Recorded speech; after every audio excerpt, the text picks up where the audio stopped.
செத்த எலியை தூக்கி இந்த பையன்கிட்ட கொடுத்தார். இந்தாடா இதை வச்சு நீ பொழைச்சிக்கோ. இது கிண்டல்.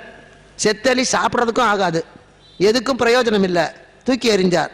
அவன் பார்த்தான், ரொம்ப நன்றி ஐயா, இது இவங்க வாழ்த்தா ஏற்றுக்கிறேன்னா. இது அவமானப்படுத்த வீழ்த்துவதற்கு கொடுத்தது. ஆனால் அந்த பையன் என்ன பண்ணான், அந்த எலியை எடுத்துகிட்டு அந்த ஊருக்கு போனான். அந்த ஊரில் அன்றைக்கி சந்தை. பொறிக்கடலை வியாபாரி ஒருத்தன், அவன் ஒரு பூனை வளர்த்தான். ஏன்னா பொறிக்கடலில் எலி நிறையா வரும். ஒரு பூனை வளர்த்தான். பூனைக்கு எலி உணவு.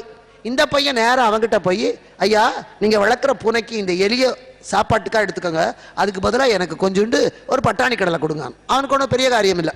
இவ்வளோ பட்டாணி கடலையை அள்ளி கொடுத்தான். எலியை வாங்கி பூனைக்கு போட்டான். ஒரு வேளை பால் வைக்கிற வேலை மிச்சம்.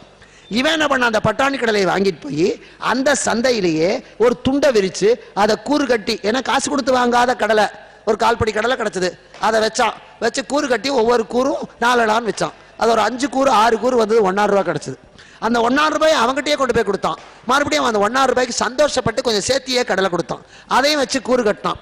இப்படியே மத்தியானத்துக்குள்ள ஒரு 15 ரூபா சம்பாதிச்சுட்டான். அந்த 15 ரூபாயை கொடுத்து வாழைப்பழம் வாங்கினான். வாழைப்பழத்தை விற்றான். இப்படியே அவன் கொஞ்சம் கொஞ்சமாக முன்னேறி ஒரு வருஷத்துல பெரிய ஆள் ஆயிட்டான். ஒரு தட்டில் வெத்தலைப்பாக்கு பழத்தெல்லாம் வச்சுக்கிட்டு 100 ரூபாய் நோட்டையும் வச்சு அந்த பணக்காரங்கிட்ட போனான். ஐயா உங்களால் தான் நான் முன்னுக்கு வந்தேன், இதை ஏற்றுக்கங்க.